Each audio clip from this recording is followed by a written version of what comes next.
Hey True Crime Besties, welcome back to an all-new episode of Serialously.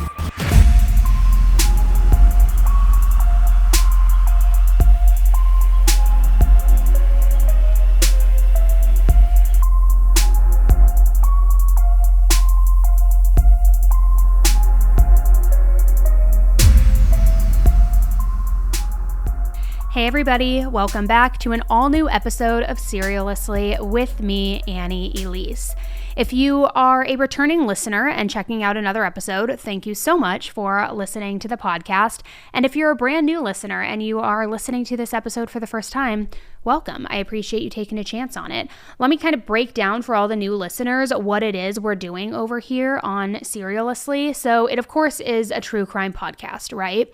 But what I really like to do when I'm explaining these cases is I try to do it in more of a conversational way. Rather than using all of the flowery, fluffy language, I really want to break it down with you as though you're a friend of mine. We're at my house, we're sitting on the couch, maybe we're having a glass of wine, and I'm just talking about the case with you, sharing the facts, some of my opinions, some of just theories even, I guess, just really talking through it like we're friends. And the cases that we typically talk about are ones that have been either heavily requested by all of you listeners, whether they're requested through email, through the review section, wherever it may be, or it's a case that's in the news, one that maybe is weighing heavily on my mind for one reason or another, and we just talk through these together. So before we get into today's episode and the content of today's case, I do want to give a massive warning. Today's case is especially explicit.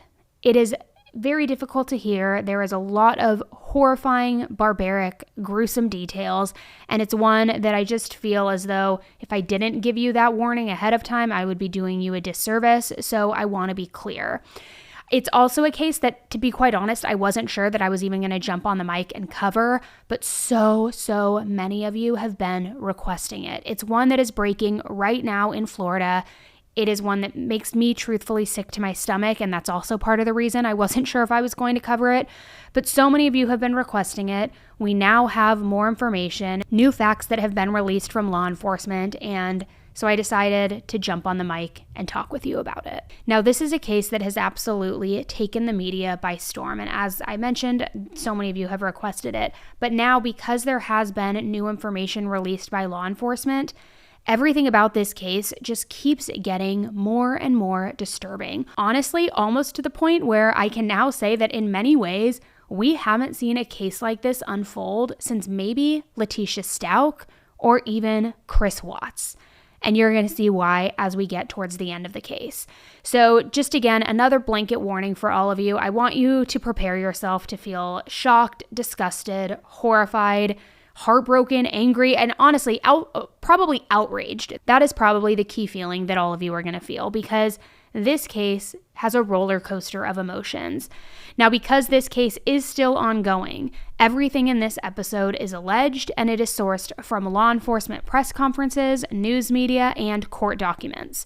Anything else is strictly my opinion only. Also, since this case is still unfolding, as new details come up, I will definitely be doing an update episode and jumping back on the mic. So let's get right into it, guys. 13-year-old Madeline Soto from Kissimmee, Florida, was last seen on Monday, February 26th. This was one day after she and her family celebrated her 13th birthday. Around 4:30 p.m. on Monday, her mom went to pick her up from her school, Hunters Creek Middle School.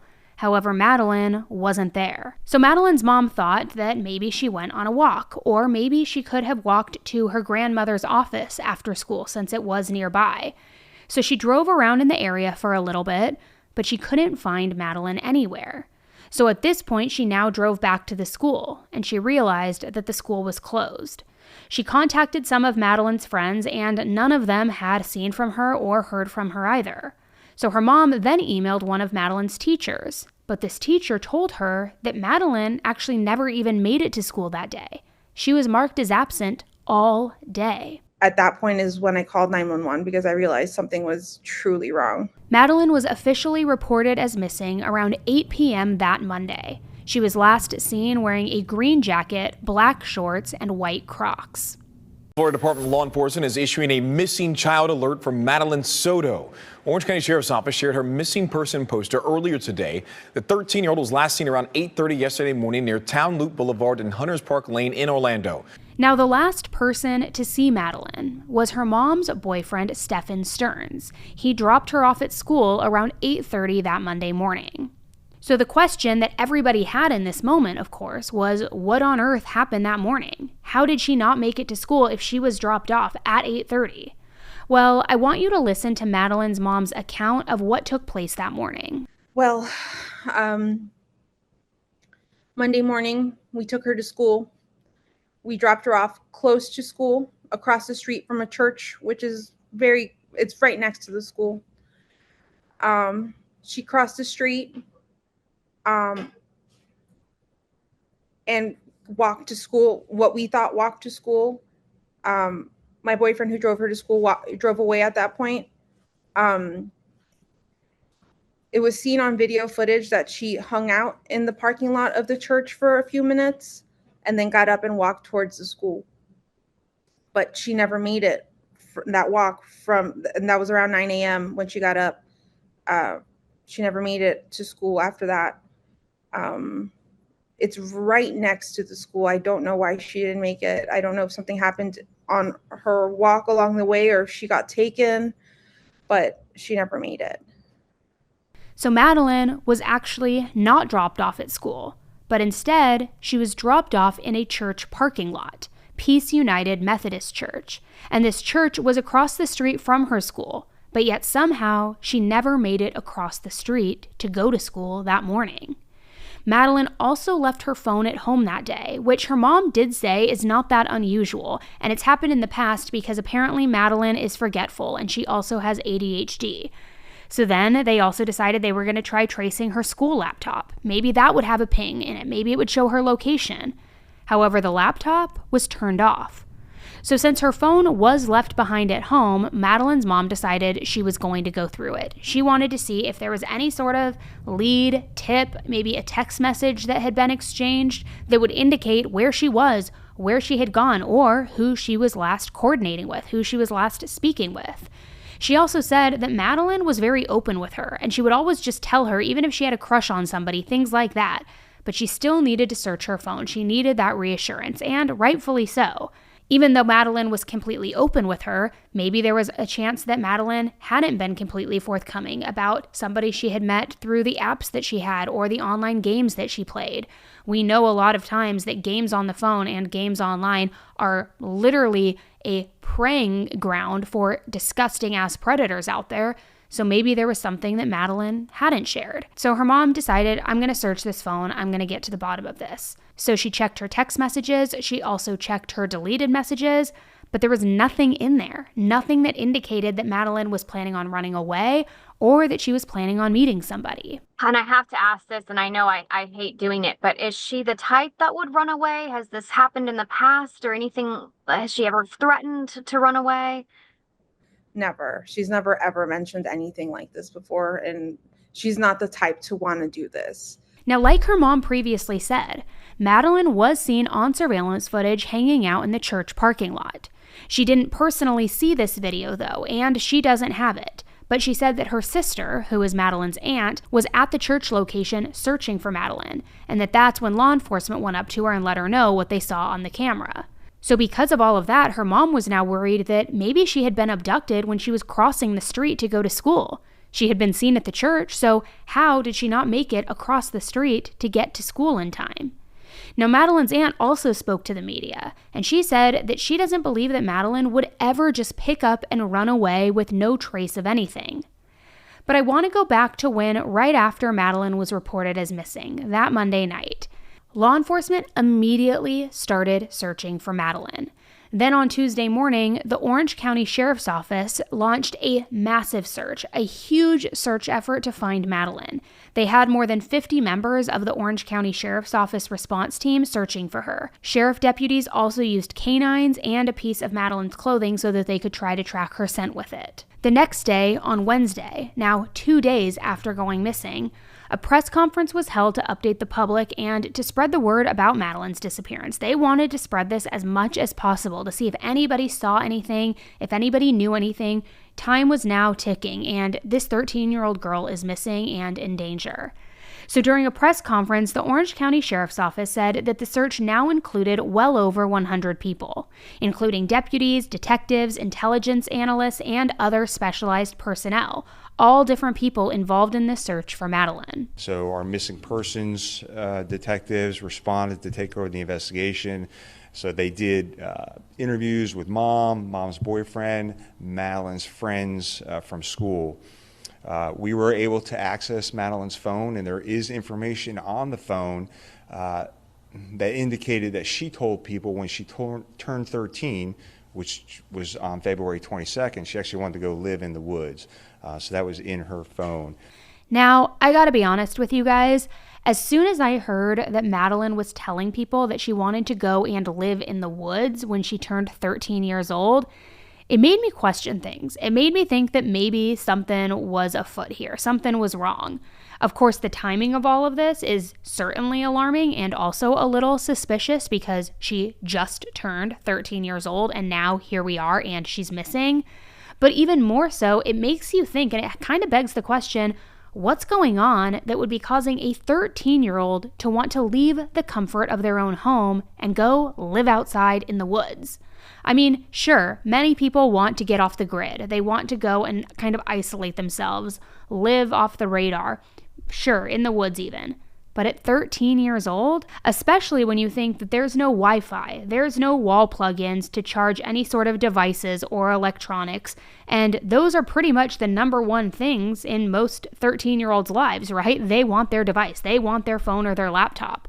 And not only that, but even if she could sacrifice the electronics and all of the digital stuff and she wanted to truly just live off the grid in nature, Florida is completely infested with swamps, with alligators, so this is pretty dangerous. Again, at just 13 years old, something, to me at least, wasn't really equating, and we will talk more about that later on.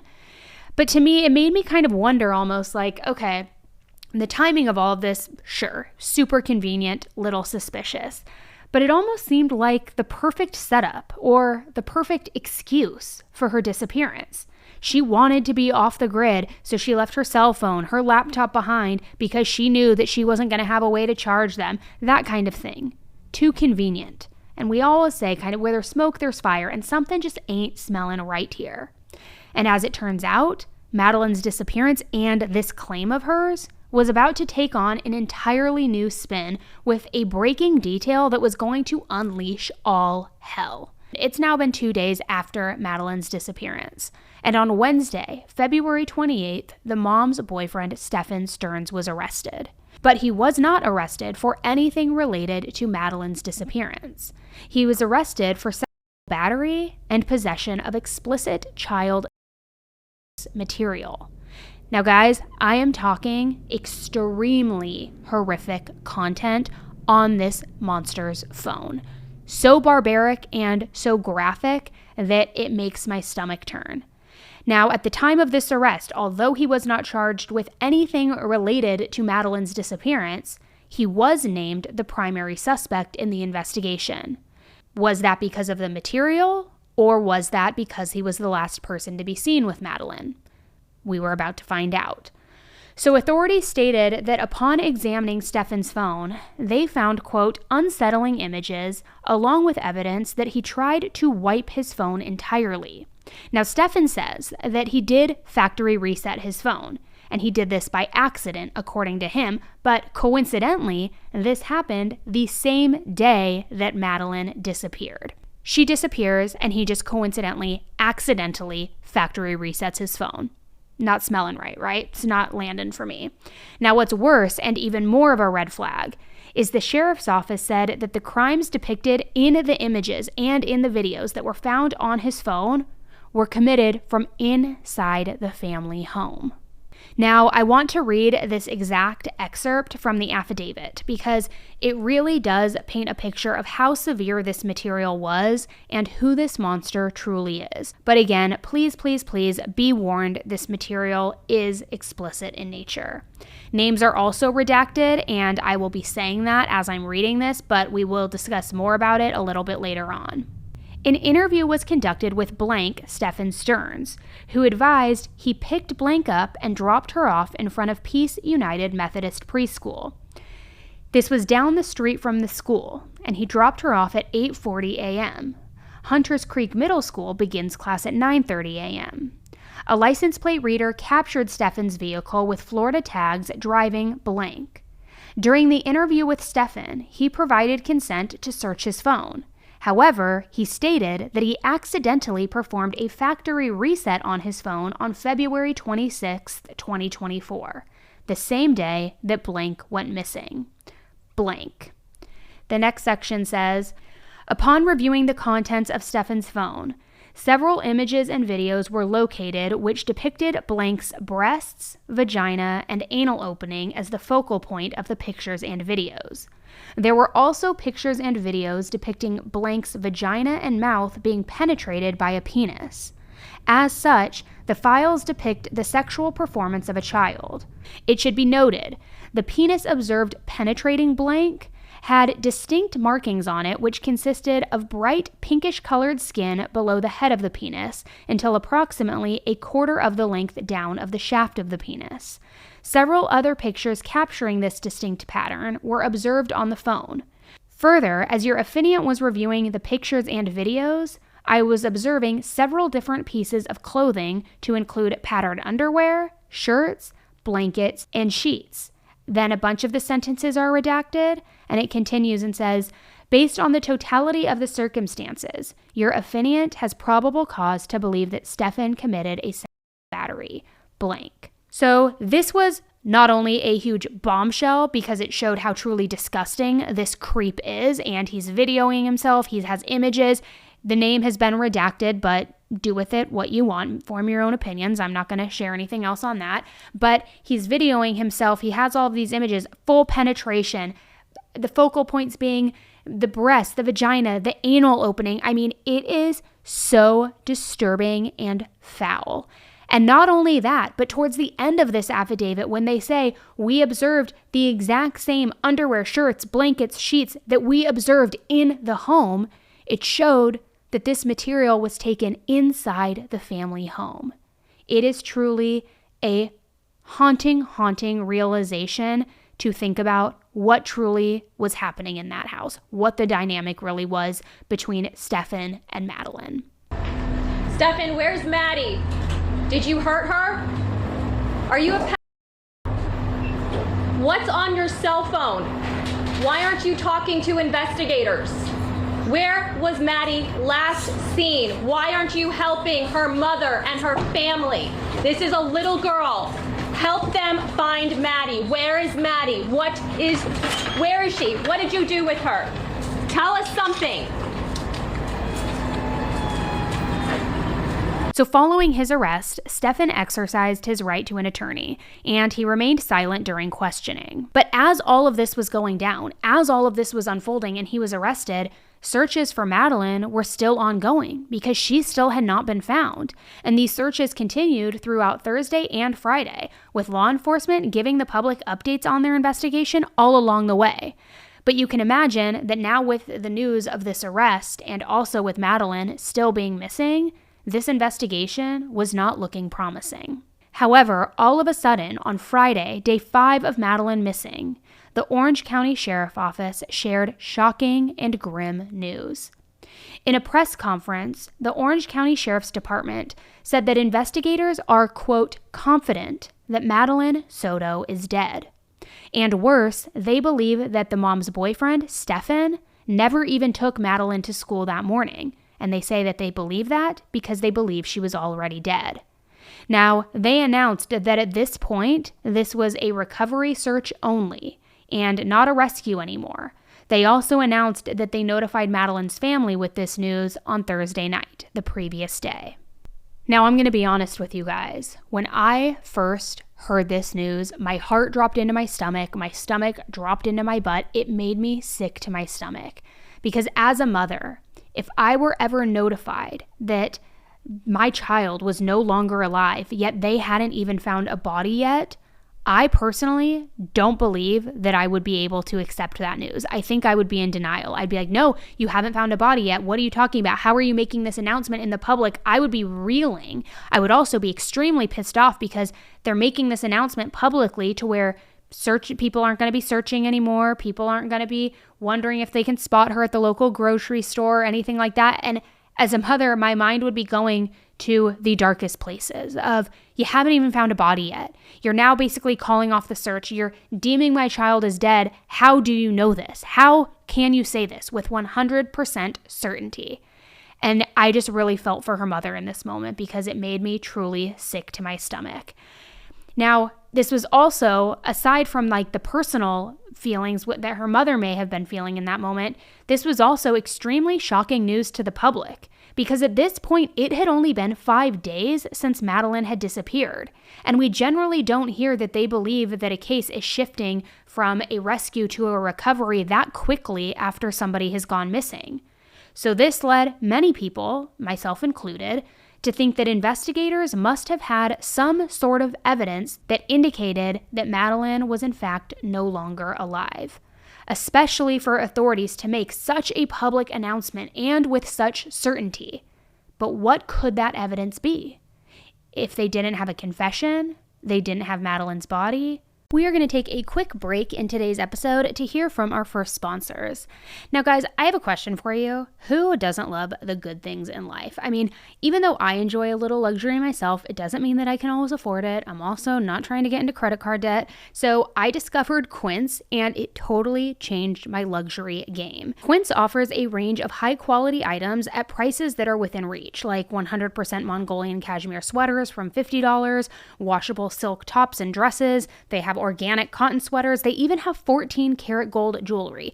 Also, don't get me started on their bed sheets. I've talked to you about them before, guys. I am obsessed with them. They are like beyond heavenly. Now, the best part about all of this is Quince's items are priced 50 to 80% less than similar brands, but the quality is not skimped out on at all. See, by partnering directly with top factories, Quince cuts out the cost of the middleman, and then they pass those savings on to us. I know all about factories. I know how they work. I was in the fashion industry for literally decades, and I'm telling you, they have found the best hack. Quince also only works with factories that use safe, ethical, and responsible manufacturing practices, and they use premium fabrics as finishes, so I just love everything about them.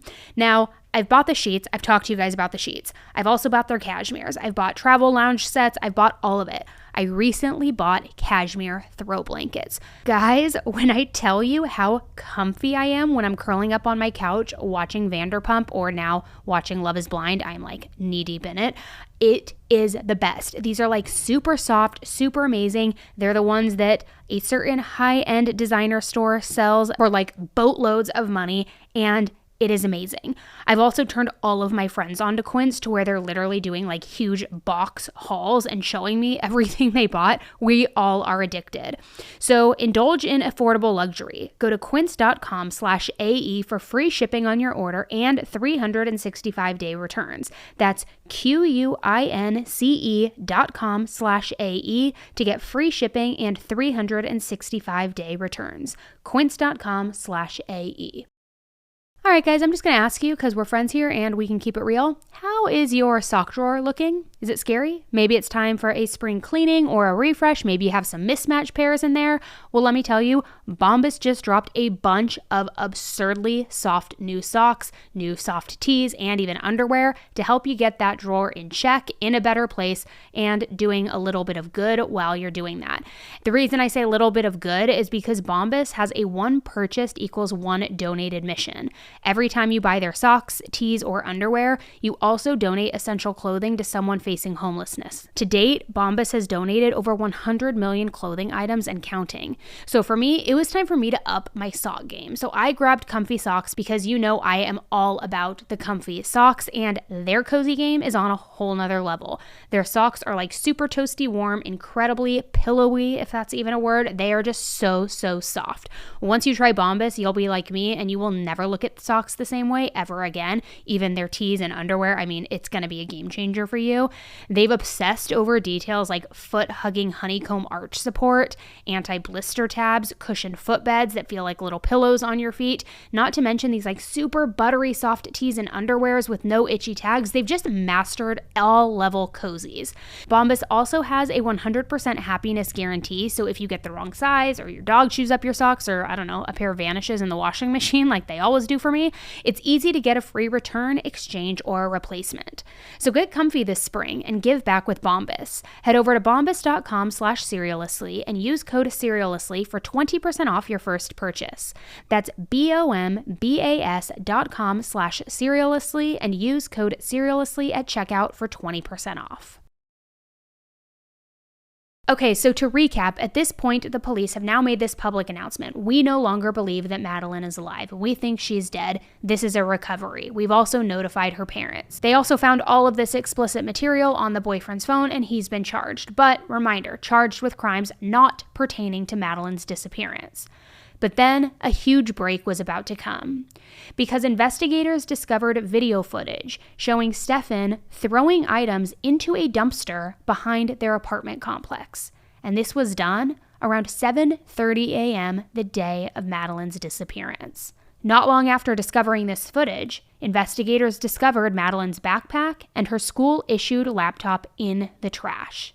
They also said that they found video surveillance that showed Stefan returning to the complex at 8:19 a.m., and Madeline was visibly in the car in this footage. We have evidence that shows Stefan Stearns returning to the complex, and Madeline was visible in that vehicle.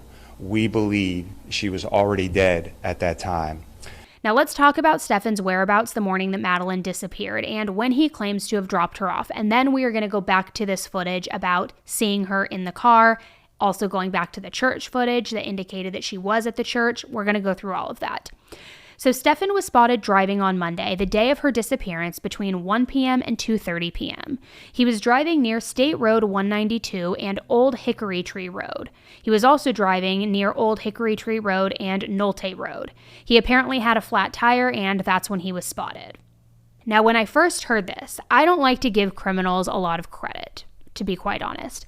But I started kind of playing through the timeline in my head of everything, wondering what makes sense, wondering how they were so sure that he was the main suspect. Was it stuff that they found on his phone? How calculated is this guy? How smart is this guy? Because remember, there was also that message about the woods, about right after she turns 13, she's going to go and live off in the woods. I had to ask myself, is this guy truly calculated? Was this premeditated? And did he lay the groundwork for this whole thing? Meaning, whether it was premeditated or not, let's table that, I guess, for a moment. But did he create those messages about her claims of wanting to go and live in the woods because that was going to be the story, the alibi for him? Like, he wouldn't be involved. They wouldn't even look his way because she had claimed she wanted to go off in the woods. I just started having a lot of questions. But in any event, at this point still, Madeline's body had not been found. So there were still so many unanswered questions. But then, just hours after the press conference, the search for Madeline ended, and her body was found. It was found around 4:30 p.m. by search teams in a wooded area off Hickory Tree Road, right where Stefan was spotted with that flat tire the day of Madeline's disappearance. And breaking news at 6, sources just confirmed to Channel 9 the body of missing 13-year-old Madeline Soto has been found. We have learned that a tip called in after this afternoon's press conference with Orange County Sheriff John Mina led detectives to her body. Law enforcement from several agencies still out at the scene right there off of Hickory Tree Road in Osceola County. this is certainly a heartbreaking update to this major story we've been following for you since Monday. This morning, the main suspect who you see here in her disappearance, Stephen Stearns, was taken from the Orange County Jail to the Osceola County Jail. And then this afternoon, the Orange County Sheriff told us investigators believed Madeline was dead. But at the time, they had not found her body. The Kissimmee Police Department is now leading what they are calling, obviously, a murder investigation. We have live team coverage on this major story for you tonight from Orange to Osceola County following the latest developments. We start with Channel 9's Nick Papantonis, who is live near the scene where, again, sources confirm for us Madeline's body has been found. Nick, what are you seeing out there? So we're on the other side of this field on Hickory Tree Road. We're going to zoom in all the way to where deputies have set up a light. We can see a couple cars worth of flashing lights. Hickory Tree Road shut down for a good couple mile stretch. We're inside of that perimeter right now as we watch them somewhat do their investigation. A long line of vehicles on the side of the road there. They appear to be focusing their efforts on the woods just off to the side of the road. Yeah, Chris, under these changing circumstances, they say now it's time to mourn with the community, the family, and Maddie's classmates. It broke my heart because the first thing that came to my mind was my own daughter.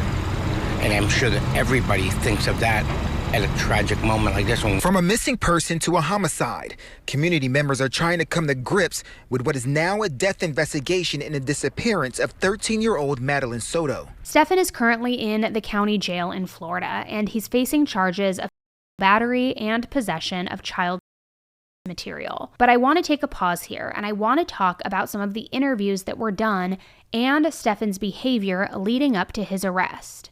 Now, when the first interview of Madeline's mom came out, it confused a lot of people, myself included. And when you listened to it at the beginning of this episode, you might have been confused because she continuously interchanges he and we. Well,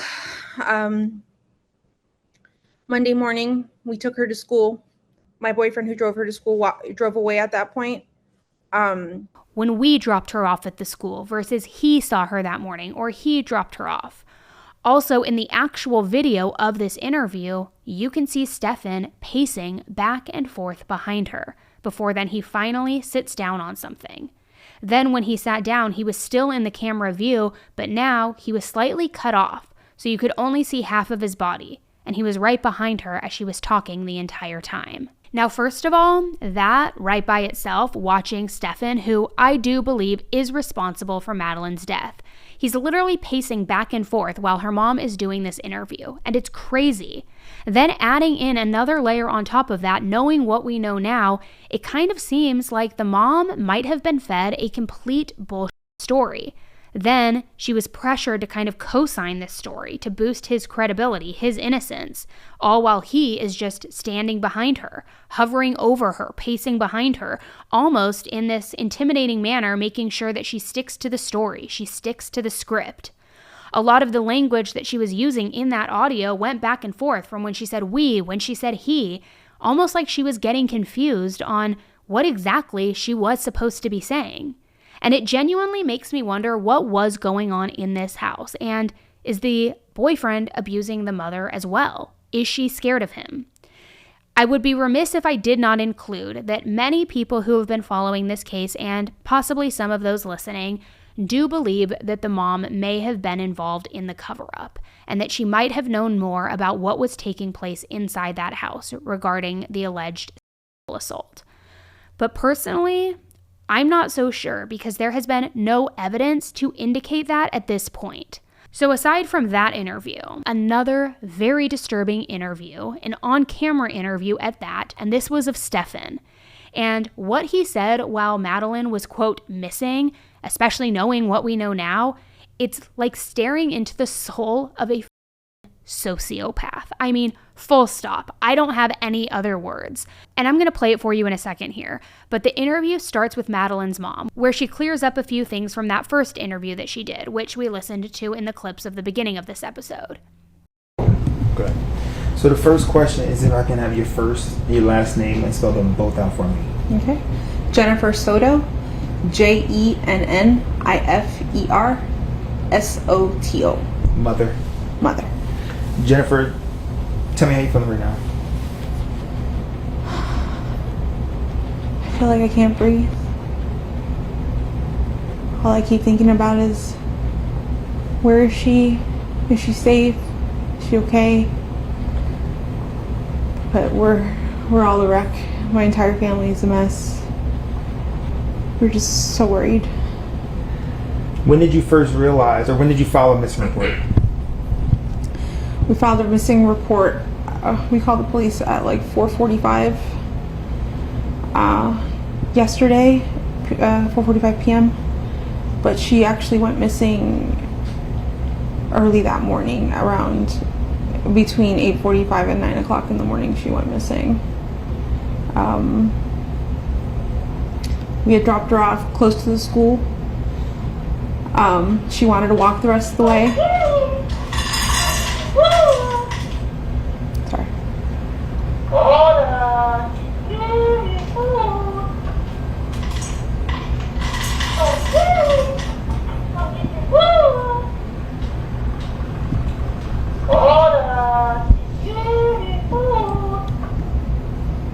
That should be it. Sorry about that.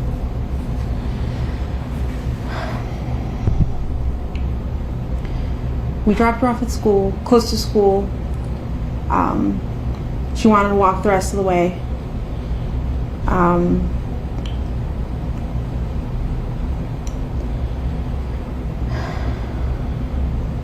not sure what I'm allowed to share. You share whatever you feel comfortable sharing. I know you had conversations with detectives. Not sure what that conversation is, but whichever you feel comfortable sharing, that will put the awareness out there. Yeah, she was spotted walking by the church, by the middle school, on the cameras. They saw her hang out in the parking lot for a little bit and then get up and leave. They didn't see a vehicle or anything else. They just saw her walk away around 9 a.m. heading towards the school, but she never made it. Yeah. What has the school said? Have you given in contact with the school? Yes, that they're doing everything they can. They've given me all their resources. The principals called me. They've looked at their cameras. I don't think they've caught anything on the cameras that's too far away from the sidewalk. Everything is too grainy, so they can't see specific faces. But they've looked. I'm just waiting to hear anything else from them. Is this normal behavior? Not at all. To just not show up or call or text or anything? Not at all, no.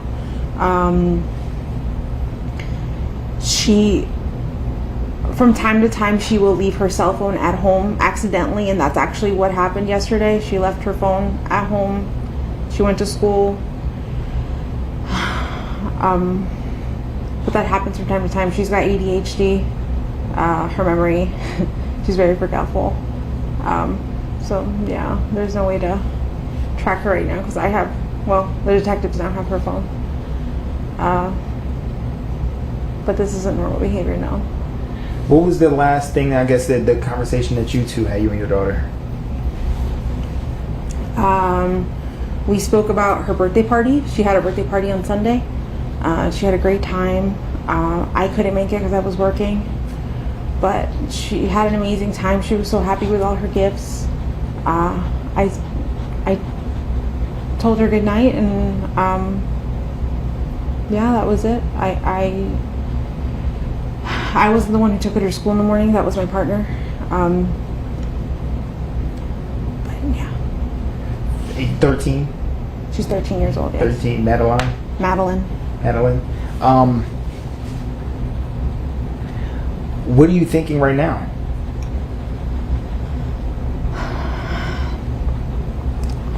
In my heart, I feel like somebody took her. This isn't like her to just pick up and run away, or just not go to school. I don't know what to think. Friends, the friends' parents, you've contacted and went through every single person? Everyone that we know that she knows, we've contacted them all, reached out to them. The parents have gone out to search and look for her as well. And we haven't come up with anything yet.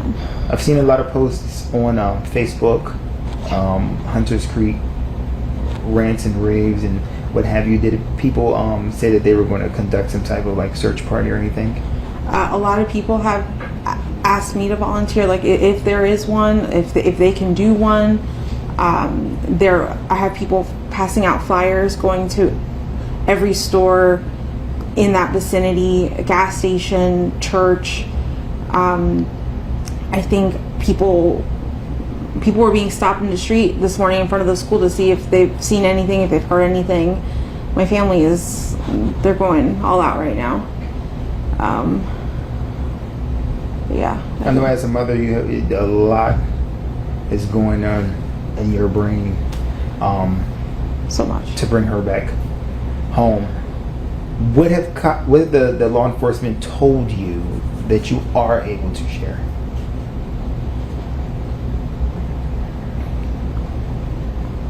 I mean, that they're doing the best they can.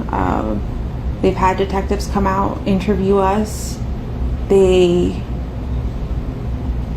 took a piece of her clothing for the canine dog to see if they can sniff her out. I'm not sure when that's being done. Do you have any inkling where she possibly could be? Like if you would say, okay, last time I went to work and came back, she was at James' house or Sabrina's house, and maybe I forgot to check that house, or she played at this park one weekend, maybe she went back there or something like that. We've looked everywhere we could have thought, and anywhere she would have been. She would have known to wait for me at the school. But we did check if she could have walked. My mom's office is close to the school. We checked there. We checked the walking paths that she could have taken. We've checked all of her friend's house. I think we've checked everywhere I could think of, honestly. And you said this is not like her. Not at all. To run away, an argument, anything like that to provoke her? She's never done anything like this, no. And we haven't had any arguments recently to have this outcome. What school? Hunters Creek Middle School. Tom, any questions? No. Is there anything that you think our viewers would need to know about the way you're feeling, the way the family's feeling, Madeline? We are desperate for any answers, anything that you could do to help. I'm here for it. Just please, if you see my daughter, just please bring her home. I just hope you're okay, Maddie. I hope you're safe. I hope you're not hurt. I just hope she's okay. When did you notice that she was missing? Because this was at the beginning of the morning. She got dropped off in the morning. We did not notice until after school pickup at 4 o'clock when I went to go pick her up, and she wasn't at school. So we're going in 24 hours now. Yeah. Just about. Yeah. Nothing. Nothing. No word. No text message. No messages anywhere from her. I've looked at all her social medias. I've looked at all her games she could have played with. Any app. No weird conversations. Nothing strange. Everything was conversations with just normal friends or us. She knows how to get home by herself, as if, like, let's just say, to take a bus or an Uber or something like that. She would know how to get home alone, correct? I'm not sure. I don't know if she would know how to get home. Maybe, I mean, I'm thinking if someone got in the car with her and if she pointed the way, what roads, she probably could figure out how to get, but like, does she know her full address? I don't think she does. Which would give me it just puts in my brain that she always comes home with someone. She always comes home with me. There's no need for her to really learn. Okay. But now listen to Stefan.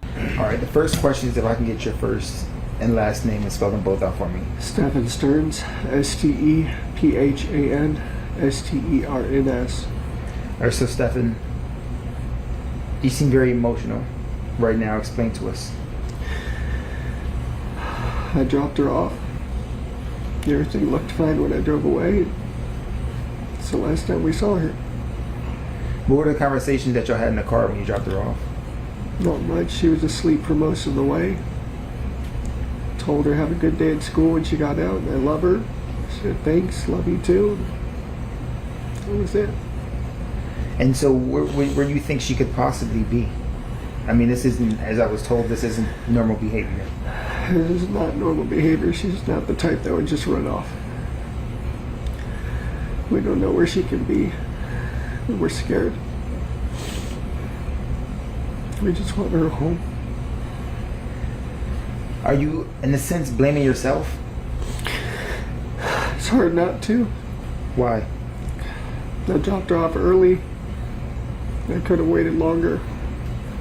She looked okay. She was walking towards the school when I saw her. It was like any other day, so I went on with my day. It's hard not to blame myself. What has the conversation been with Jen since? She's been a lot stronger than me. She's been holding it together really well, and but it just keeps coming in waves. Just the reality keeps hitting. We don't know where she is. We don't know if she's safe. We're just scared. We just want her home. Have you, like, literally put boots on the ground, went out? Yeah, I even went out with the cops where I had dropped her off. And we looked all up and down the road, all along the communities, and there was nothing helpful. None of the cameras were pointing the street. Nothing, which in 2024 was surprising. The church across the street had some cameras, and they mentioned seeing her waiting around in the parking lot for a while before moving on, and that was it. But it was grainy. It was grainy footage, and not much else. Does it seem like she walked west, east? They said in the direction of the school. I'm not sure what that is. What was the language? Not language verbally, body language. When you dropped her off, did she seem happy? Was she like, I'm going to meet my friends? Happy. She had a happy weekend. She just turned 13. She had her 13th birthday party. She was happy that we were all together here, and she's just very happy. She was a happy kid. She's very sweet. She's a very sweet girl. She brings a lot of joy to us, and we just not knowing. So the unknown is killing you. Yeah, it's like our whole world is upside down. And not feeling her presence here is... Sorry. It's hard. Oh no, you're fine. You didn't need to apologize. What do you want our viewers to know when they see this? She's a sweetheart. She's a very sweet, kind girl. Just please be nice to her. Bring her home if you find her. Tell her that we love her. Wherever she is, I hope she's okay. I mean, if someone were to come in contact with her and you gave me her diagnoses, would it be easy to approach her without any like agitation or anything? Yeah. She's a good kid. She's a good kid. If you can sum up in one complete sentence, waking up, getting ready to drop her off at school, dropping her off at school, to now speaking to me after talking to the police about her being missing for over 24 hours right now. In one complete sentence, what would that be? A living nightmare. It's a living nightmare. Day started off like any other. And I just want to wake up and just get hit with waves of the reality. Just it's setting in. As soon as it got dark last night, we started falling apart because we knew it wasn't going to come to an end. And now we're going on 24 hours and still nothing. Just conflicting reports here and there. People say they see this or that. None of it's conclusive and none of it's helpful. We just want our baby girl back. Guys, when I say he is absolutely unhinged. Now, I know if you're only listening to the audio version of this, you can't see the video. So let me just kind of like describe what's going down here. First of all, he's not making eye contact with the news reporter asking the questions and with the camera, which, okay, fine. Maybe he was so distraught he wasn't making eye contact. But then he's like sniffling, he has a Kleenex, he's wiping his eyes, all which, let me just make mention, I didn't see a single reflection or glisten off of any sort of tear falling down his face. I think they were crocodile tears. But anyways, he's like sniffling, he's wiping his face, he's just begging for her to be returned home, saying how much he loves her, how distraught he is, how he blames himself, all of these things. And it was like staring into the soul of a psychopath, because it never ceases to amaze me, no matter how many cases I cover, how these people who are directly involved in somebody's disappearance, murder, abuse, whatever it may be, how they are able to portray this heartbroken person when they are the perpetrator. And I hate to go back to the well on this, but I'm gonna do it for a second, guys. It reminded me so much of Chris Watts and that porch interview that he gave in front of his house. Shanann, Bella, Celeste, if you're out there, just come back. Like, if somebody has her, just please bring her back. I know it's like in the true crime world, it is like the number one thing. People are always like, oh, it's giving Chris Watts vibes, this and that. And people are so sick of hearing it. But they use that comparison for a reason. Because Chris, who was just this like dead behind the eyes, soulless human being. You wouldn't really know what you're looking for. That's what the cops pretty much told me. That first day I was like, I want to get out and drive around this. You wouldn't know what to look for. Pleading for his family's return, all while knowing he murdered them, already dumped their body, was having an affair, all of the things. It's just like, it's literally sociopathic. So now, once again, you have this guy wiping away his fake tears, giving his fake speeches, all of these things, all while, in some could argue, even worse than Chris Watts because of the sexual assault element in all of this. And it just never ceases to amaze me. It is truly unhinged. I will never understand how people are capable of doing this. It sends a freaking shiver down my spine every single time. We are going to take one final break in today's case to hear from our final sponsor of today's episode. Now, I've been looking for a brand for personalized kids' clothing for as long as I can remember, but I'll keep it real with you guys. They're all pretty cheesy and lame in my opinion, but I finally found one that I just absolutely love. So this podcast is sponsored by Caden Lane. Caden Lane was started in 2005 by a single mom who wanted to create better and cuter clothes, accessories, and even keepsakes for her own children and for those special moments that you remember forever. Caden Lane is on a mission to make moms' lives easier, and that shows up in their Color Me pajamas that help make bedtime fun, enjoyable, also by hiding extra zips and snaps in outfits to make it easier for moms to get their little ones dressed. I mean, all of the things that make your life easier as a stressed out mom. Now, we all see these brands that go super viral and we wonder if they're worth the hype, right? Well, I've tried Caden Lane and I can tell you for sure that they absolutely are worth the hype. They have over 70,000 5-star reviews and millions of customers, and they have all of that for a reason, guys. Now, I'm also a stage mom a little bit, despite what you may think, and it's been like a mission in my life to match my whole wardrobe with my kids, at least for a family picture. But like I said, I've never been able to find anything cute enough. But these matching pajama sets and sweatsuits are so cute, so you know I'm gonna be getting all up in my kid's face, getting the cute family photo, and bugging them to match with me. I also love that you can personalize a wide range of their products, whether it's a t-shirt, a puzzle, a blanket, or even a swaddle. So baby and mom can be the trendiest ones in the nursery now. I mean, it is so good. Already thinking about summer? Us too. Caden Lane's new swim collection is here for worry-free fun in the sun. Keep your little one's sensitive skin safe with their UPF 50+ sun protection in swimwear. It blocks 98% of harmful UVA and UVB rays, and it minimizes the sunscreen fights that we all know and love.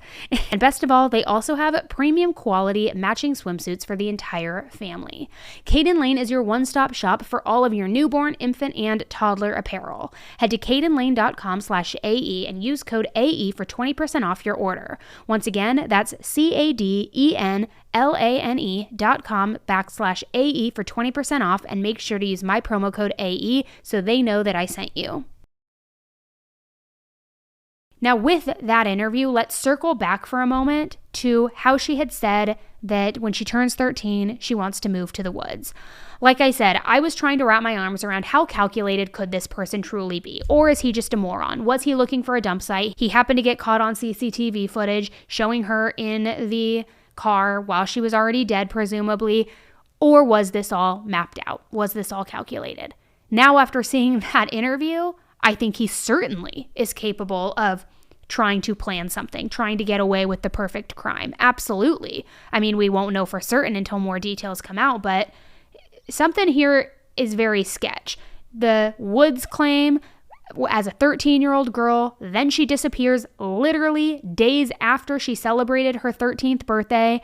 Then you have him dumping all of her stuff. You have all of this horrific content found on his phone of him doing horribly vile, inhumane, barbaric things to somebody, redacted in the affidavit.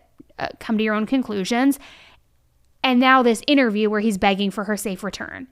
It all feels gross, right? It feels so fucking gross. And I'm sorry, I know I'm going off on a tangent here again, guys. Sometimes that happens over here, but this is how I would be speaking to my sister or one of my best friends. It just shows you how truly fucking vile people can be. It is so sick. I also have searched high and wide trying to figure out who she sent those messages to about claiming to want to move to the woods when she turned 13, and I can't find any sort of confirmation anywhere, which just kind of throws up, again, another red flag. Was this all set as a calculated foundation for this disappearance, for this murder? I don't know. Any way you look at this case, from what he has been charged with, what they have found against him, the evidence, the material, it shows who this scumbag really is, and it's a really haunting thing to think about. And I do think that this is one of those cases that once again just serves as such a clear reminder that you can never be too careful with who you are allowing around your children. You never know who is a predator behind closed doors. You never know who you can trust. And although it's not a life where we always want to live in fear, it's like we do have to be hyper aware, especially as parents. If you do have children, if you are listening to this, or if you're ever a parent in the future, it's just very scary to know what people can be capable of that you would never even suspect. You did get the chance to speak with Kissimmee police about what comes next. So they tell me that more charges could be coming, but right now they're focusing on the case at hand and working on investigating all possible angles. Stephen Stearns, or Stephens. Stefan Stearns had his initial appearance in court Saturday. He never spoke, but his attorney did. Your Honor, at this time, I am going to waive Mr. Stearns' appearance. I'm also going to waive the reading of these charges. Mr. Stearns is aware of what he's been arrested for. Though Stearns is a prime suspect in Madeline Soto's death, the charges he faced Saturday came after deputies found what they called disturbing images on Stearns' phone. So you got zero bond. The Kissimmee Police Department is now leading the investigation into what happened to Madeline. They said Saturday the department is conducting follow-ups and collecting evidence and working to prepare a solid case. They said Stearns could be facing additional charges in the future, but only after a thorough investigation. It's still denial. It's absolute denial. You don't want to believe this happened to a little kid. That's how those gathered to remember Madeline felt Friday night. Standing outside of the school she never made it to Monday, just hours after her body had been found. Disbelief and definitely overwhelming. I think that's pretty much what we've all gone through. I can only imagine what her immediate family has gone through. For other students at Hunters Creek Middle, it's a mess of emotions. Confused, sad, angry at the person who did that. Still trying to work through a situation no one could understand. I don't know how to explain it. I just feel horrible. It's horrible. Like, who in their right mind would do that to a little girl? As I said, this is an ongoing case, so more information I would imagine will come out in the next days, weeks, months, and as soon as that does come out, I will definitely do a follow-up episode and keep you updated. So take a quick second, make sure that you're following the podcast if you're not already, so that when I do post that update episode, you don't miss it and you can fully stay up to date with this case. All right, guys, and before you go, don't forget to swoop up on those amazing offers while they last. You can get your high-quality, affordable luxury over at Quince. You can get all of your super cozy socks, tees, and underwear at Bombas, and get all of the matching stuff for you and your family at Caden Lane. All links are in the show notes. In the meantime, I think we just have to pray that Madeline gets justice for not only her murder, but for the vile things that she apparently experienced in whatever time period that was leading up to her murder. Hopefully it wasn't years. I mean, hopefully it was like a one-time thing. Hopefully it was a no-time thing, but you know what I mean. Hopefully it was a one-time thing, but I just hope that she gets the justice that she deserves. And I know that these kinds of cases are incredibly difficult to hear, guys. Trust me, I'm not missing that. I know it's hard for me to talk about them too, and I've wanted to take a pause on talking about children, but this is one of those cases where it's like, she deserves justice, and her monster perpetrator deserves to be called out and named for exactly who he is, for the predator he is, for the, for all of his gross behavior, for everything. And the only way to ensure for full justice is to ensure full accountability. And that's why we do this. That's why we talk about them. That's why we listen to these cases. So again, I know it wasn't easy, but I appreciate you sticking through and hearing Madeline's story. I will definitely keep you updated, guys. So thank you again for tuning in to another episode of Serialously. I will be back on the mic with you very, very soon. But until then, please, please, please be nice. Don't kill people. All right, guys, take care. I'll talk with you soon.